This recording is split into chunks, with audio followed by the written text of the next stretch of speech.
வாங்க, கடல் அலைகளே துதிபாடும் திருச்செந்தூர் முருகன் கோயிலோட வரலாற பார்க்கலாம். கடல் பக்கத்துல இருக்கிற கிணத்துல எப்படி நல்ல தண்ணி வரும்? இந்த ஆச்சரியத்துக்கு பின்னாடி ஒரு பெரிய புராணம் இருக்கு. அப்பல்லாம் சூரபத்மன்ங்கிற ஒரு அசுரனோட கொடுங்கோல் ஆட்சியில இந்த உலகமே பயத்துல நடுங்கிட்டு இருந்துச்சு. அவனால கொடுமைப்படுத்தப்பட்ட தேவர்கள் வேற வழியில்லாம சிவபெருமான் கிட்ட தஞ்சம் அடைஞ்சாங்க. தேவர்களோட கஷ்டத்தை போக்க சிவனோட நெற்றிக் கண்ல இருந்து முருகன் தோன்றினார். அம்மா பார்வதி சக்தி வாய்ந்த வேலை அவருக்கு கொடுத்தாங்க.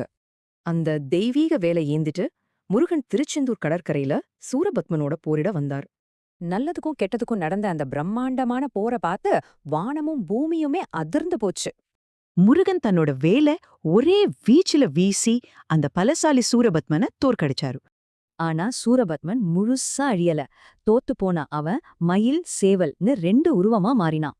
முருகனும் அந்த மயிலை தன் வாகனமாவும் சேவலை தன் கொடியிலையும் ஏத்துக்கிட்டார். இந்த வெற்றி நடந்த அதே புனித இடத்துல தான் தேவர்கள் முருகனுக்கு ஒரு கோயில கட்டினாங்க. இங்க இருக்கிற நாழி கிணறு முருகன் வேலால உருவானதுன்னு நம்பப்படுது.